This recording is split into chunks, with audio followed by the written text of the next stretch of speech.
Yeah, let's go ahead. Nama Om Vishnu Bhattaya Krishna Bhastaya Bhutale Shrimati Bhakti Vedanta Swam Tinamane Namaste Saraswati Devi Gauravani Vachaline Nivasisha Shunyavari Pashtatara Sathaline Jai Sri Krishna Chaitanya Prabhu Nityananda Shri Advaita Gadadhar Shiva Sari Gaura Bhakta Vrinda Hare Krishna Krishna Krishna Hare Hare Hare Ulam Ram Ram Hare Hare.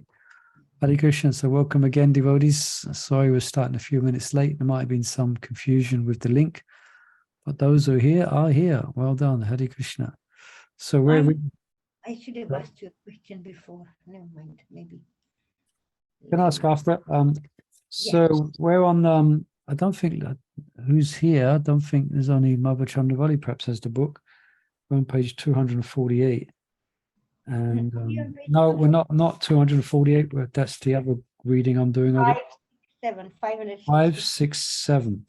Now, we've started chapter 29, which is the 4 stages of remembrance. So I'm just going to give a little reminder of what we read so far in this chapter. So overall, this section of Sankalpa-Kaumudi is speaking about 5 specific stages of development in bhakti, of course. So the one is called Shravandas.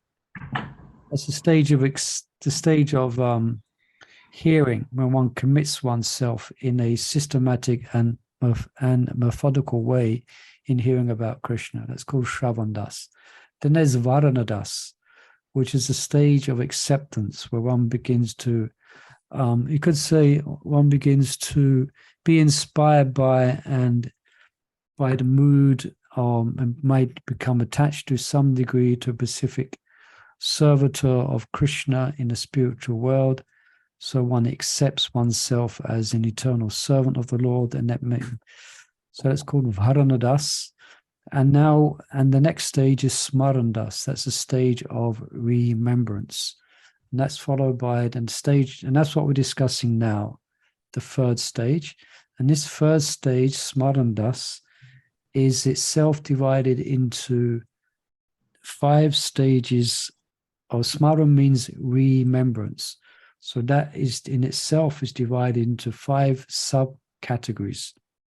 Yep. So those 5 subcategories are, Maharaj he gave the Sanskrit definition of the terms to help us to understand what they mean.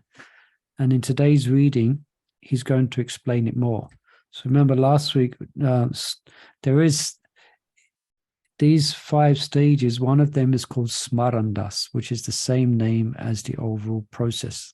Hope that's not too confusing. Okay. So Smarandas, this is, remember we spoke about that. It's about where you recollect, you recollect something that's not in the mind. You try to bring it into mind. You have to summon it back each time. You have to make an effort. Yeah.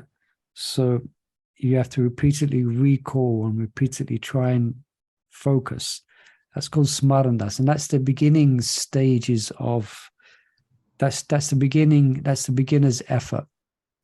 So specifically, this is in relationship to the holy name. Also, these 5 these are 5 aspects of meditation. You can find it online. In general, it's used for delineating the different stages in any type of meditation. Yeah, but Bhaktisiddhanta uses this in the Nectar of Instruction, text 8, and Prabhupada quotes Bhaktisiddhanta. Yeah, as it's used in correlation with chanting the holy name.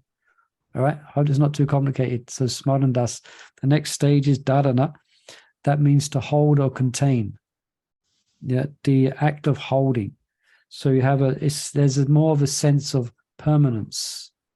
Yeah, there's a sense of possessing an object of meditation. So that's absorption, where you have, it's not going here and there. You can absorb yourself in meditation. That's called dharana. And took some notes earlier. This is what we spoke last week, or we read and spoke about last week. Dhyana, that means that which you now hold, you contemplate it deeply. Yeah. With, Marge says, or it's mentioned that with profound consideration. Then there's anushmriti. That means it's not a immobile meditation, but it's a dynamic one, I'm in a class. where one is meditating on Krishna's pastimes. That's called anushmriti. And samadhi is the conclusion of that. And it's quite a subject, samadhi in itself. And I'll leave that more when we get to the description of samadhi. Okay, I hope that was an okay synopsis of what we read last week. Mm-hmm. And so you look at page 567. We start. Who's here with the book? I think just yourself, Mother Chandravali. Nobody else. Yeah. So, okay, everyone. With that, did that help? That little synopsis. Let's hear some voices from the other here. Say yay or nay. They're all like mute and. Cameras off. Thank you, Prabhu. Thank Jai. you. Thank you, Hare Krishna. Also, thank you. Jai. It's always good to check that you're out there. Hare Krishna.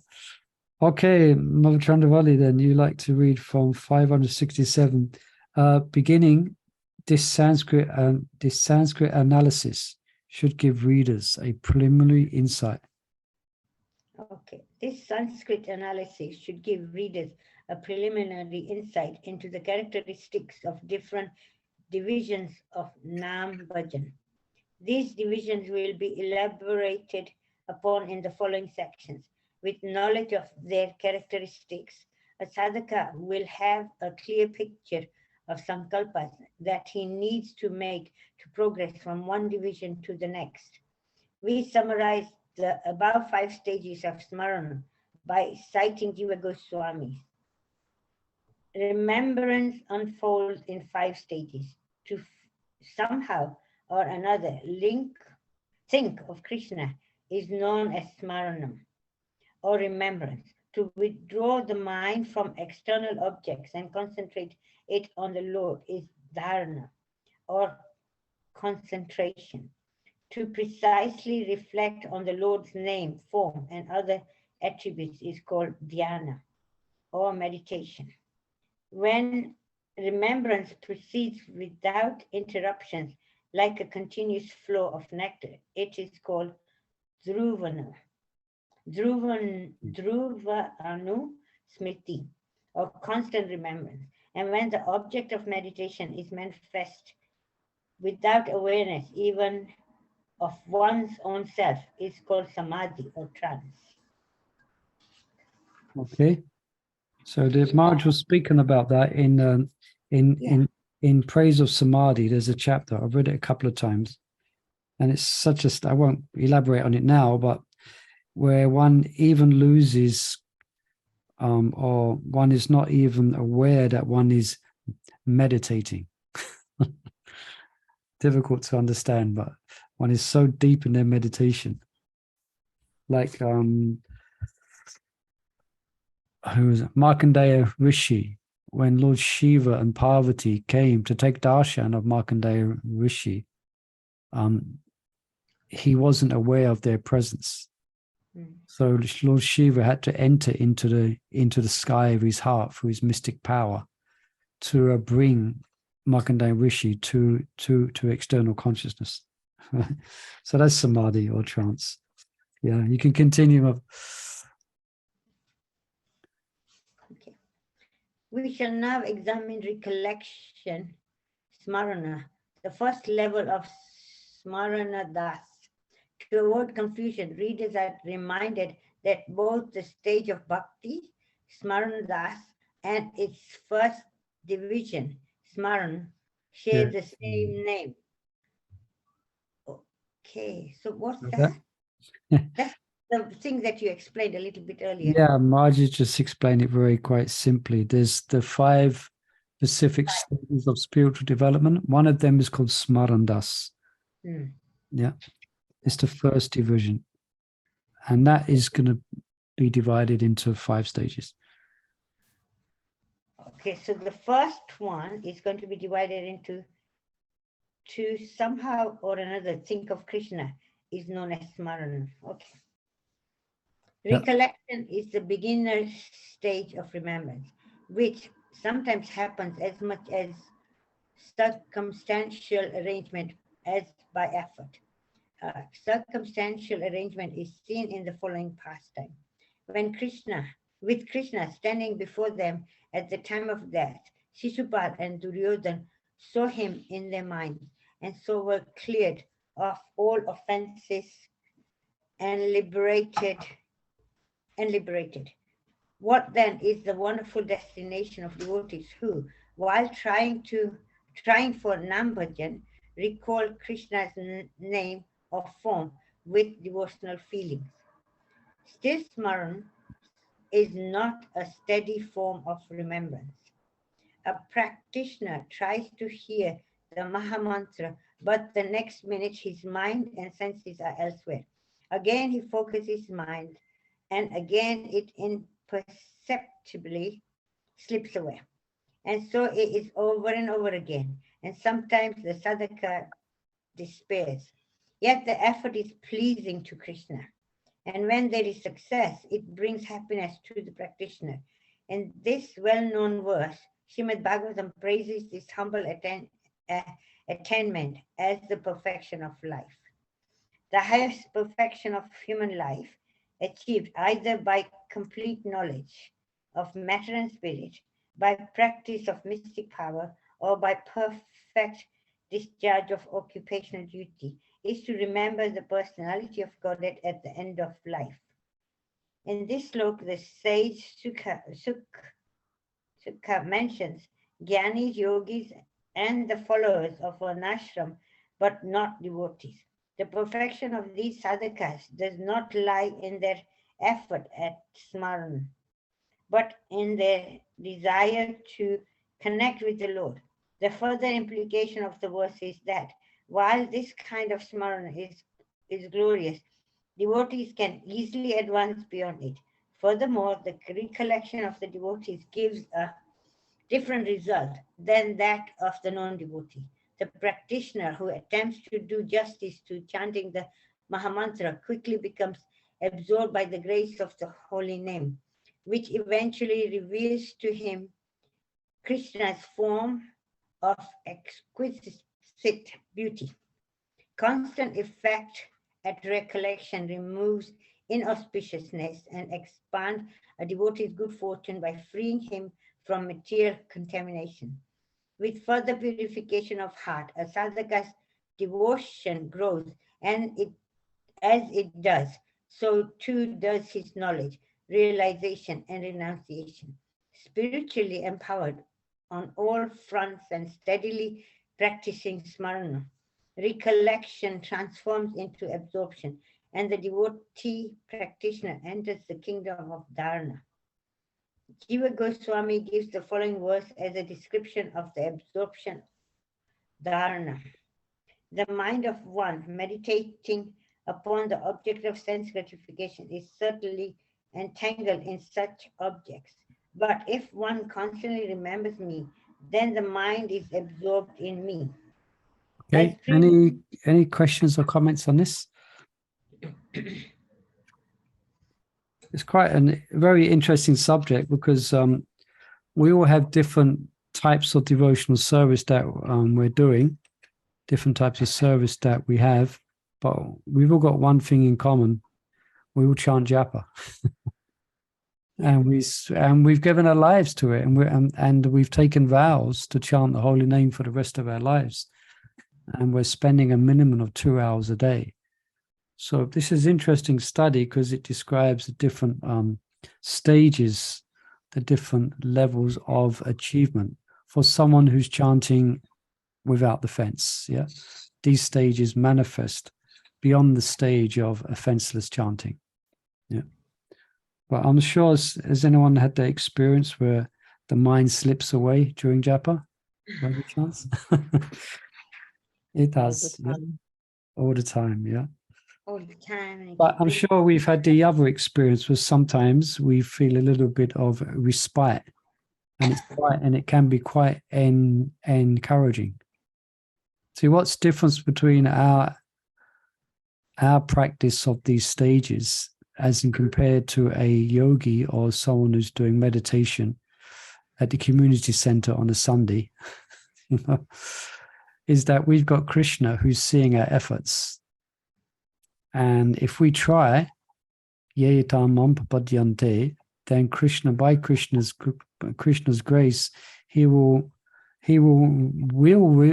reward us for our efforts in trying to recollect or trying to meditate upon him, his name or form. So Maharaj is, that's why, you know, yeah. Well, I can ask that question now, Yeah. because it goes with what we're doing. Yeah.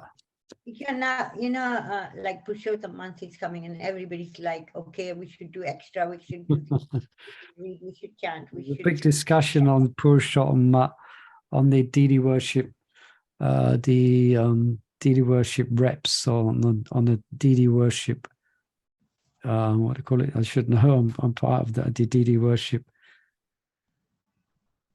What the deity worship ministry? Go on, carry on. But Prabhupada didn't really go into Purushottam thing too much. I mean, you know. Anyway, what my thoughts was, I was just thinking to myself today that, okay, so everywhere you read, okay, do extra runs, to give up this, to chanting, reading something, or read chapter 15 of Bhagavad Gita. Okay, so all this is Purushottam. Okay, I will do all this. So I'm ticking my boxes. I'm doing, right? Yeah. But basically, what I really want to do, I don't want to tick boxes that whole month I read chapter 15, whole month I did extra rounds or learned slokas. I really want to do for Krishna, you know, to please, something to please him. So I was meditating on that. What can I do that I can please Krishna? Not what I did extra or I did, you know, please myself by doing, giving up sweets, giving up this or whatever. Well, you can formally make it as an offering to Krishna. Whatever you may do, it's good that you want to go beyond just the kind of the Avaidi aspect of it, just like ticking the boxes, but you can make it as an offering to Krishna. But what you're saying is correct. I'm sure everyone is quite aware that Prabhupada never mentioned Purushottam, and it's not there. Prabhupada gave us Kartik Mats, and we follow that. And he requested that we should offer candle to Krishna at that time. But Purushottam is Jayapataka Maharaj is really into it. But he's doing it, I think it's and Sringavacha asked him about that, his emphasis on Purushottam, and it's a preaching strategy. It's the same as Kartik. For those who are chanting the holy name, those who are following the regulative principles, those who are engaging deity worship, they don't have to do anything more, but you can always do more. Okay, Purushottam is encouraging devotees to do more, just the same as Kartik. So you can do if you want, but it's not, what's the word? It's not compulsory, and it's really for those who are otherwise quite entangled materially. Just like Kartik offers like a special sal to tempt people to offer a lamp to Krishna. So to tempt those who will never offer a lamp to Krishna because they're too entangled. So it says, you do this for Krishna during Kartik, you get this result, you get that result. We do it on the instructions of Prabhupada. So the same as Purushottam, if we can increase our hearing and chanting any time of the year, it's wonderful. So if you want to use it for, if you want to increase your hearing and chanting and you do some austerities, why not? You know? But yeah, you can make it but make a vow to Krishna. I'm going to do this for you during this next 3 weeks or 4 weeks. Yeah. Yeah, to please Krishna. That Yeah, was my Krishna. thought. I Yeah. was thinking about it today. Yeah. Any other comments on this? Yeah. Hare Krishna Prabhu. Hare Prabhu. Krishna. Yeah, Disciple Prabhu. Maharaj, you're fired up about Purushottam, no doubt. Yes, Prabhu, actually. Our second initiation is approved. Jai, Hari Bol. Nitai Mata has been approved as secretary. Oh, Static. thank you. Thank you, Mother. Thank you, everybody's blessings. I am just looking Nice. forward. But my Guru Maharaj, I have lot of work to do for my Guru Maharaj because I have a lot of questions and everything. It's a different side. So I have to Right. work on those things. Yeah. I want to say, Prabhu, I remember this is long, long time ago when my Guru Maharaj said about Purushottam month. Yeah. I started really doing it. But I could really see uh, I really got lots of benefits. Lots. Yeah. Because not because even I was not initiated at that time. I still remember it is a very I don't know, I could really say it became not a hill, it became a little of a slope, the spiritual life, more than a climbing a Nice. hill. Yeah.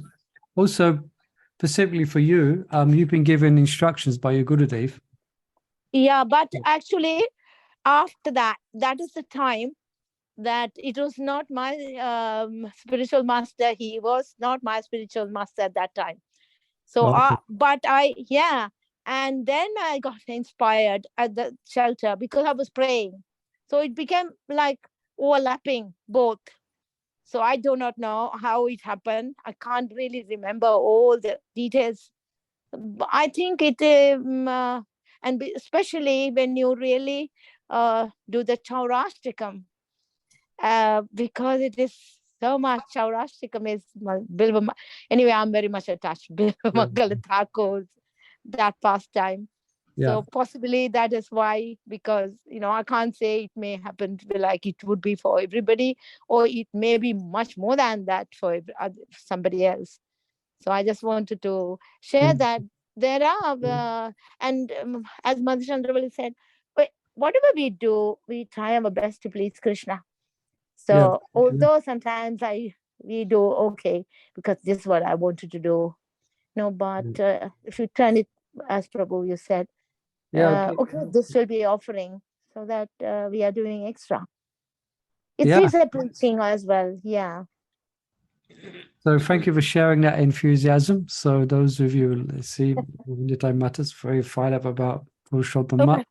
my, So oh my God. why not? Any excuse to increase their hearing and chanting is very good. Right, let's read on a bit. I guess I can have a read here. Well, there's only two of us have the book. But for your information, we're on page 569. Even if you don't have a book, for your information, that's the page we're on. And there's a total of, tell you how many pages in the book.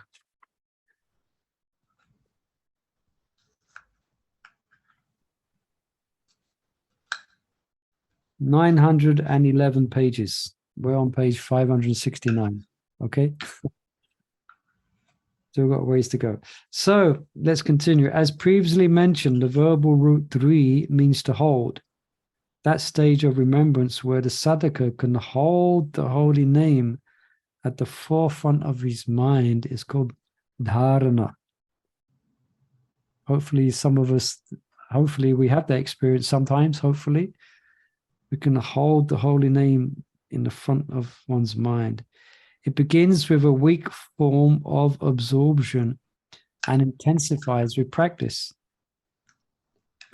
This means that the mind is withdrawn from other things and is fixed at will on the sweet sound vibration of the mantra, its names and syllables.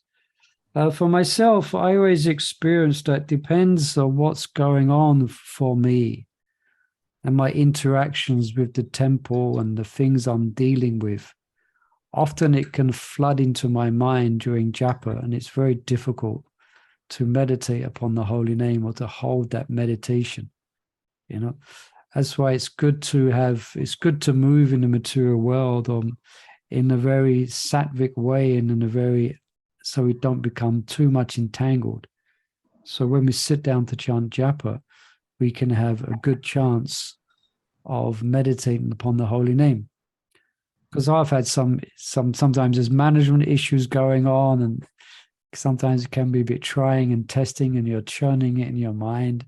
I'm sure you might have this experience as well with family issues or this or that, and you sit down to chant japa. it's a struggle. But yeah. Anyway, let's read on. While absorption remains a general form of remembrance, its power is to develop. So sorry, keep on distracting from the reading, but the real clincher is like when we have a taste. When there's a taste, you will naturally be drawn to the holy name rather than how someone spoke to you yesterday or what they did or didn't do. You understand? Or the issues of the world. You'll get that if there's a taste, you'll be naturally drawn to that. That's why it's a very important factor. Okay. While absorption remains a general form of remembrance, its power is to develop systematic attraction to Nam Sankirtan. This attraction means attraction to Krishna or to Radha Krishna, as the case may be. Some devotees will relish the words Hare Krishna and Rama as the names of Krishna, while others will consider that the divine couple have entered their minds through their ears. Sometimes a devotee may attempt to meditate on the mantra and chant only within his mind. While this is an authorized form of dharana, it is not as effective as loud Nam Sankirtan, which engages both internal and external senses. In either case, when dharana is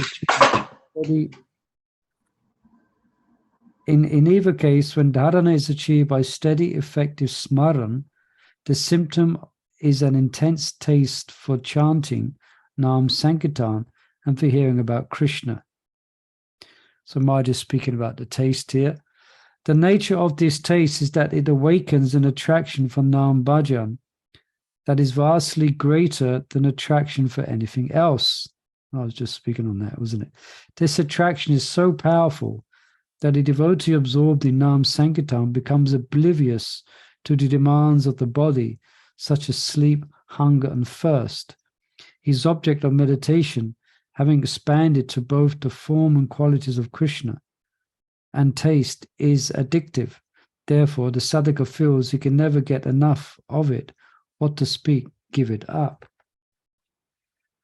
Rupa Goswami wonderfully describes the awakening of ruchi in dharana with the following words. Quote, the holy name, character, pastimes, and activities of Krishna all transcendently sweet like sugar candy. Although the tongue of one afflicted by the jaundice of avidya, ignorance, cannot taste anything sweet, it is wonderful that simply by carefully chanting these sweet names every day, a natural relish awakens within his tongue, and his disease is gradually destroyed at the root. That's from Nectar of Instruction. Unquote. With this awakening of taste comes a truly repentant attitude in which a sadhaka laments how he could have had ever let himself be illusioned into the bitter taste of sense gratification. And so, like a prospector who strikes an endless vein of gold and so enters deeper into his mine, the devotee at dharana greedily dives ever deeper into the unfathomable nectarian ocean of Nam Sankirtan. Nice, isn't it, to hear this? Hopefully it's encouraging. Any questions or comments here? Guess we can hear and aspire.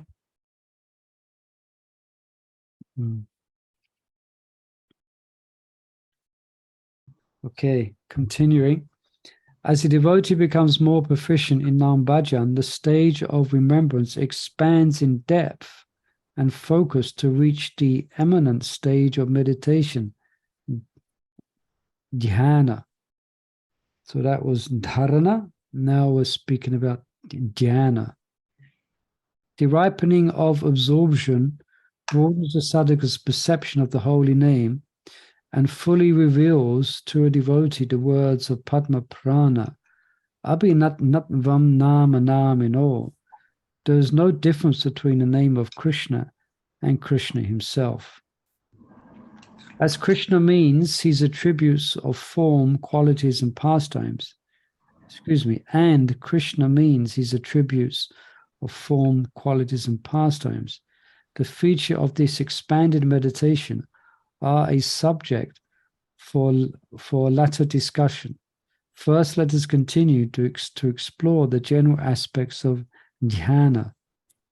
Srila Prabhupada was fond of defining devotional meditation with a line from the Srimad Bhagavatam. Jnana vashtita tat katena manasa pasyanti yam yoginaha. He whom the perfected yogis see within their minds after fixing themselves in trance and absorbing themselves within him. Unquote. Here, dhyana is that unwavering condition of the mind in which the yogi sees Krishna within his heart. This manifestation of Krishna within is also known as spruti. Spruti. It is the progressive unfolding of the bud of the holy name, which reveals its ever fresh and increasingly attractive features. So I think we've mentioned this before. This spruti is coming from above downwards. It's revelation. From the other perspective, a devotee is trying with their conditioned, quote unquote, material mind, they are trying to remember Krishna. And that, especially the word trying to remember Krishna, like the beginning stage, the first stage is smaran, where one's trying to recall. But this spruti is a manifestation, is Krishna is manifesting within the heart of a devotee, and therefore their meditation. Now, this doesn't necessarily mean that the devotee is going to be rolling around in ecstasy, falling on the floor, and it's not the stage of prema.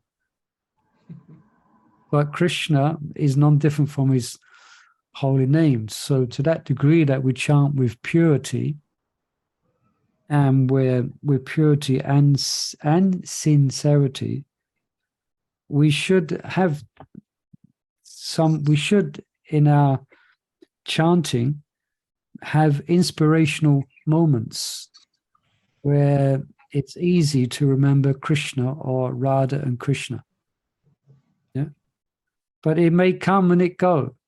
It may come, and it may go. But the more systematic we are and the more methodical, then hopefully we can reach a stage in our spiritual development where this can be a daily experience every time we pick up our japa. And that's when devotees will spontaneously, naturally chant more. Yeah, they won't chant more because they've been told to. Yeah, that's kind of mixed, it's mixed variety and spontaneity, where you read that advanced devotees chant, and they like to chant. So you read that and you chant more rounds, but you're doing it out of a sense of vaidhi. You may not be doing it because you cannot stop chanting. You understand the difference? Yeah. And that's what I mean, like I've done that before. I've made vow, okay, I'm going to chant 64 rounds every day for 5 days for the next 5 days. It's more done out of vaidhi, and it can be a struggle.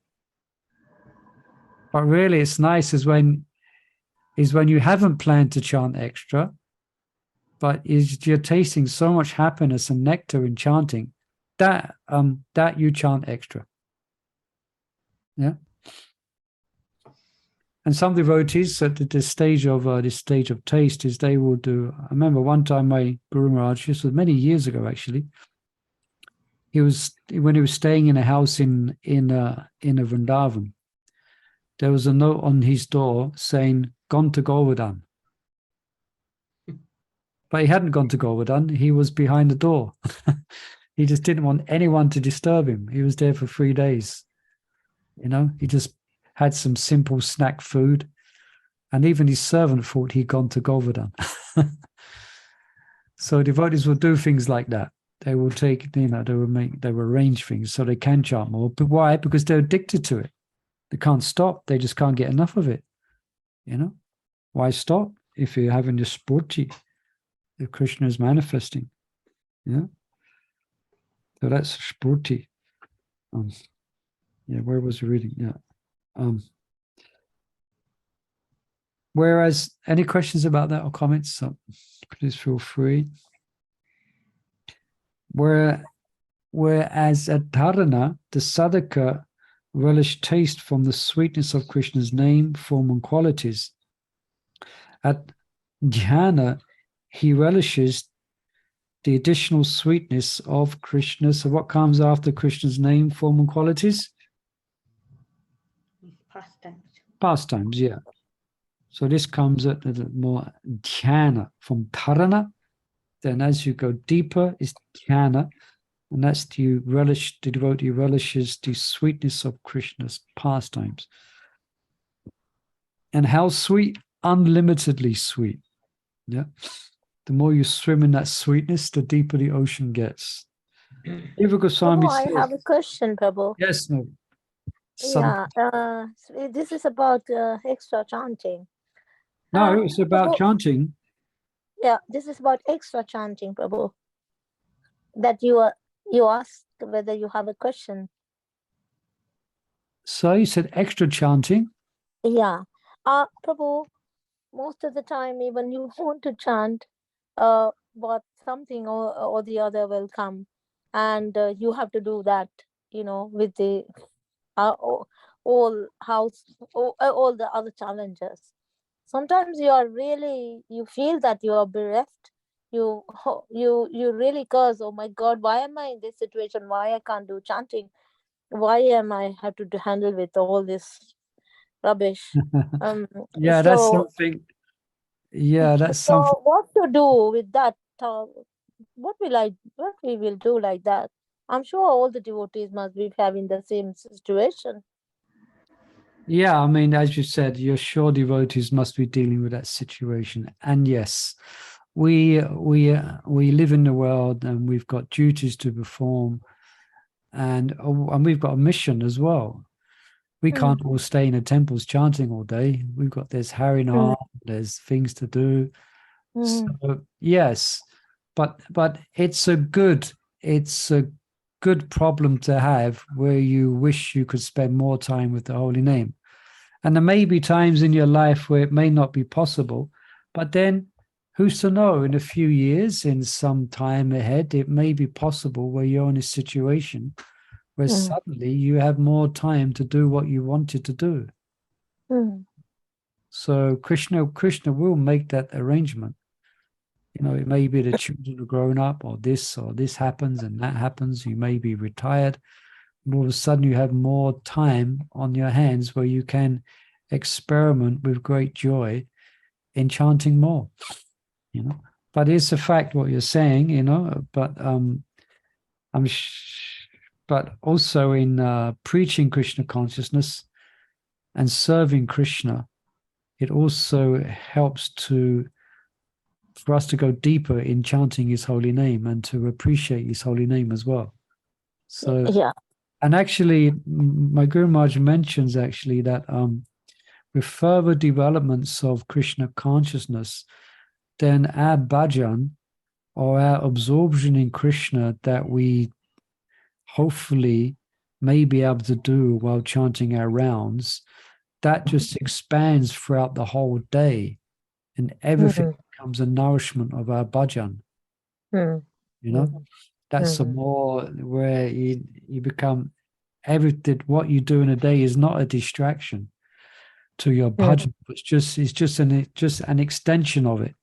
Just like Srila Prabhupada himself, I mean, he was spreading the Krishna consciousness movement, and I'm sure, my guess is that he was chanting less rounds in spreading Krishna consciousness than he was when he was in Vrindavan.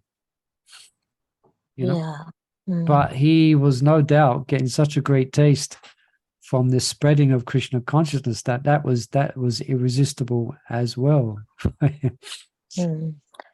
And he's writing and writing and writing. Yeah, I think one time Prabhupada, I don't know, someone was offering Prabhupada to go to Mauritius or somewhere where it's mango season. And Prabhupada had already made plans to go to Russia or somewhere else like that. Yeah. And he said, yes, mango is very sweet, but preaching is even sweeter.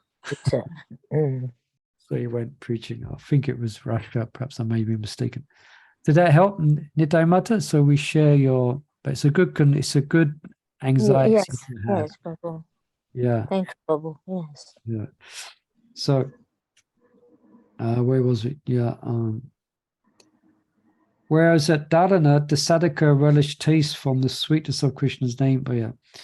At dhyana, he relishes the additional sweetness of Krishna's pastimes. Jiva Goswami says, Visheshuturupadi Chintanam Dhyanam. To specifically contemplate the Lord's name, form, and other attributes is called dhyana or meditation. So I can't ever help but do a little plug. I think Chandravali might have sent you that video we did of the Govinda Vyaruddhadvali, where Rupa Goswami's glorifying Krishna's pastimes. We can, and that's just part one. It's for about an hour in time to record it. So he's definitely dhyana and beyond. Yeah, relishing Krishna's pastimes. When was it? Was it yesterday? I heard it yesterday, I think, or the day before. Day before, yeah. Yeah, I sent it out.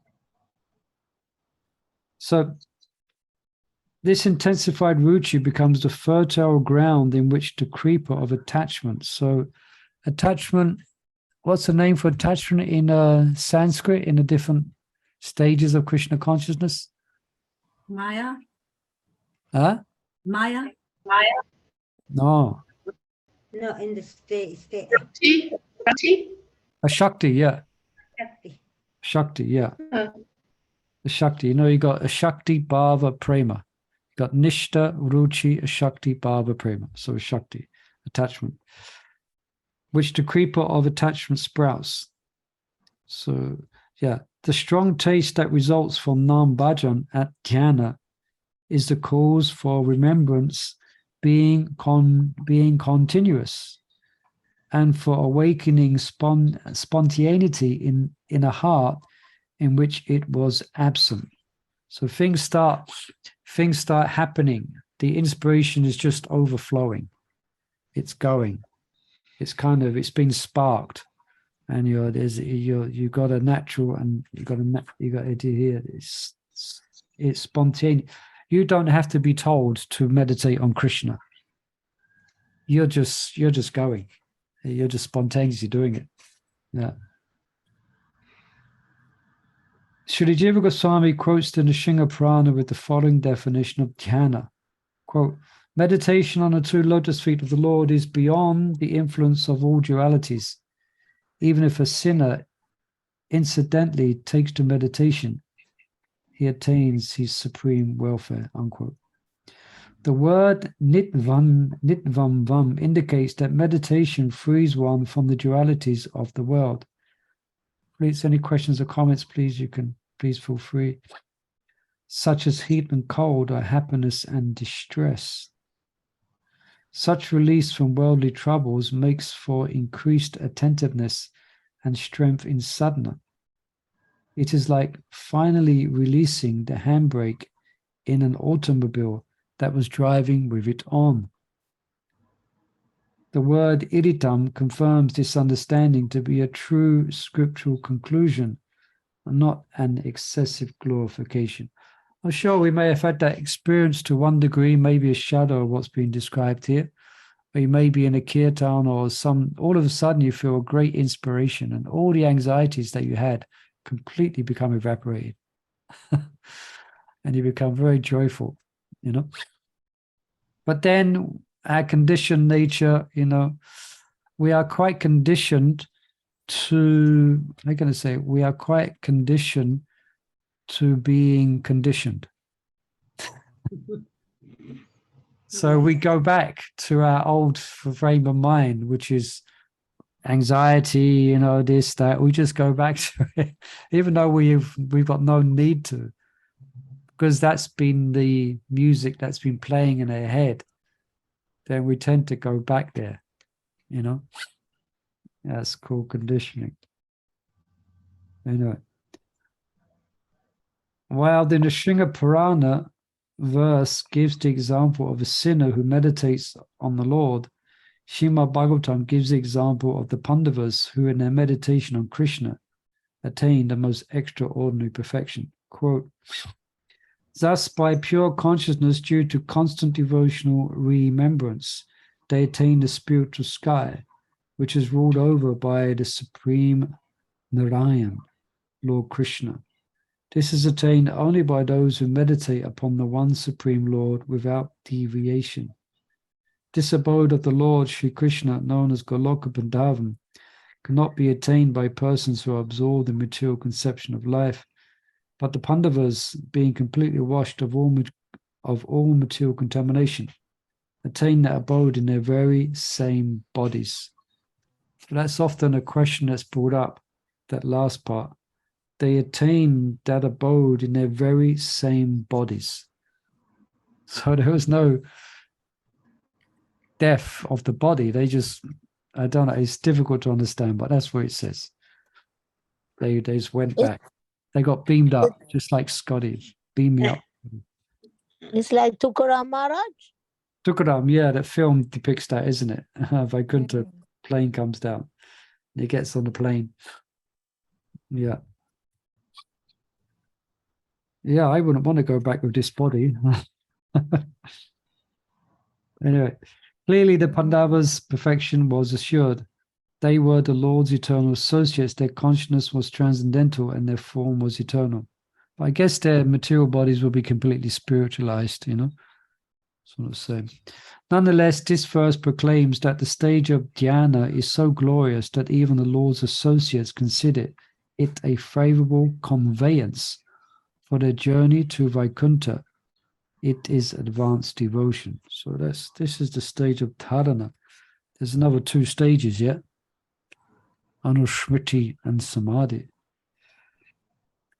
Okay, shall I read on some more? This is interesting. Yes, we started late, so please read. Yeah, we Yes. got 5 minutes. What's the time? Yeah, well, let's go on a bit more. It has been mentioned previously that meditation is an expanded form of Nam Bhajan that incorporates within it Krishna's form, qualities, and pastimes.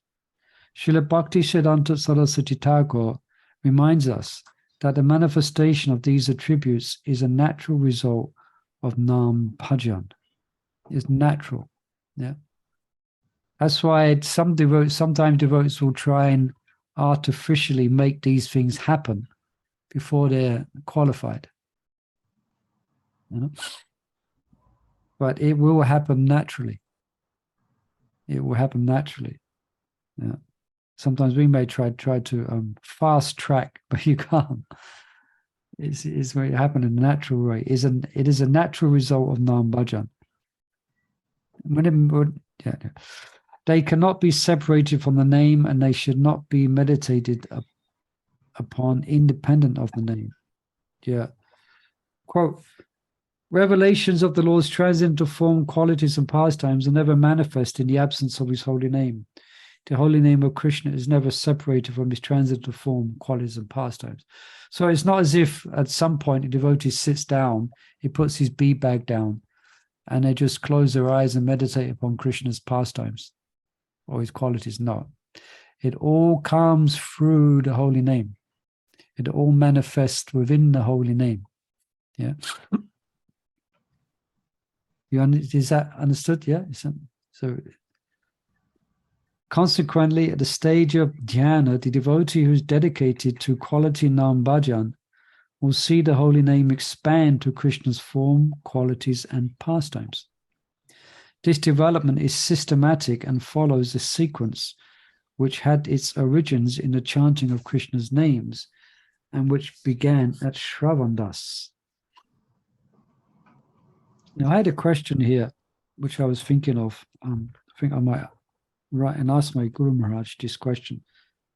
But the question is that this development of name, form, qualities, and pastimes, is this development spread out over a number of years, where after a certain amount of years, one has the ability and is blessed with meditating on Krishna's pastimes, or do these different manifestations can happen within a 2-hour chanting of japa? You understand? Like I heard from one senior devotee, I was asking about chanting, and he said the first 16 rounds, Krishna's name, second 16 rounds, Krishna's form, next 16 rounds, Krishna's qualities, next 16 rounds, Krishna's pastimes. So 64. Heard one senior devotee explain it like that. So that might be a particular devotee's sadhana, which I might do if they're in a position where they're chanting like that. I'm just saying that's one angle on it. But any answers? Prabhu, I was thinking this would happen only the mechanical chanting ends, isn't it, Prabhu? Yes. Mechanical means you're doing it because you've been told to. Exactly. Yeah. So I was you've been told to. Yeah. Not So even you're told to, but you just You do have it to. because you want to just chant 6, let's get them over and done with. No. Yeah. yeah. And that's Oh, yeah, naturally going to be there in the that's going to be there to begin with. But then over the years, as one is chanting, one should be developing a natural attraction to chanting. Yeah. Yes. It's funny. I read something. Anyway. Go on. So I was just thinking. Yeah, I read something about 2 gopis anyway. And I was like chanting, and you could like have that pastime. You could like, it just comes up every now and then, that kind of pastime. Yeah, that's why it's. You don't even think about it, but it just, beautiful faces. I mean, you don't know what faces like. Yeah. And that's nice. That's called specific hearing. And there is a stage where devotees will read and hear Krishna's pastimes specifically to enhance their bhajan. Specifically to enhance their nam bhajan. They do. But so that's why it's good to be we should read about Krishna, read about Krishna's pastimes, his qualities. Nectar Devotion describes Krishna's, Rupa Goswami describes 64 qualities. And as you know, we have the Krishna book, we have the 10th canto. So the idea is that we should be familiar with Krishna's. Prabhu, isn't it before? Yeah. Sorry? Even you read, even you hear the pastimes you read, still, unless you really understand holy name is Krishna, he is none other than Krishna. Until you get into that, nothing will come, isn't it, Prabhu? Yeah, it may not. You see, as I mentioned before, sometimes devotees may experiment and they may try to recall through their mental ability a specific picture of Krishna or specific pastime. That's and there's nothing. Devotees will experiment like that, but we, as we mentioned before, we really want to be careful. We first want to develop the ability to hear the holy name. But we are the Krishna consciousness movement. So let's, if we dare say, going away from the subject of Nam Bhajan, we're supposed to know about Krishna. We're supposed to be reading about Krishna's name, form, qualities, and pastimes. We should be able to sit down with a devotee and describe Krishna for an hour or so. We just talk about Krishna. Because we're supposed to be following in the footsteps, for instance, of the gopis and the residents of Vrindavan. So regardless of even putting the subject of Nam Bhajan aside, we're supposed to be remembering Krishna. We're supposed to be reading about Krishna. We're supposed to be Krishna lifting Govardhan Hill, Krishna killing different demons, Krishna and Mother Yasoda. Yeah, we're supposed to be doing that. Okay. Yeah. Yeah. We can't just have a blank slate and wait for some magic to happen. No, we have to absorb ourselves in Krishna, and that will purify the heart and make us further qualified for doing serious nam bhajan. If we're doing shravanam of Krishna's, we're hearing from devotees about Krishna, and that's going to purify us. Yes. Well, that Thank reading you. you sent 2 days ago, which Sorry? I did. The reading you sent 2 days ago. Oh yeah, Govinda. Yeah, but that was also about all Krishna's glorifying Krishna. Everything about Krishna. It's really like, to listen to that and then go to bed. It's like, Yeah, it's nice. That's why I tried to put pictures on there, so it kind of, you can go into a bit of a meditation, a bit slow. But yeah, and yeah, so I mean, I read that some time ago, and I've always been inspired by it. And the way Rupa Goswami glorifies Krishna is very wonderful. So this is the occupation of devotees. So this is what we should be doing. And sometimes, by the grace of Krishna, what we read will manifest to some devotees within their japa. Yeah. And they'll be able to remember it. And it's a nice experience, It may be a shadow experience of the stages of perfection, but still it's very encouraging. It may be in a kirtan where you're chanting the holy name in kirtan. And that's what we're supposed to do in kirtan, by the way. We're supposed to be thinking of Krishna's name, form, qualities, and pastimes. That's what sang kirtan is.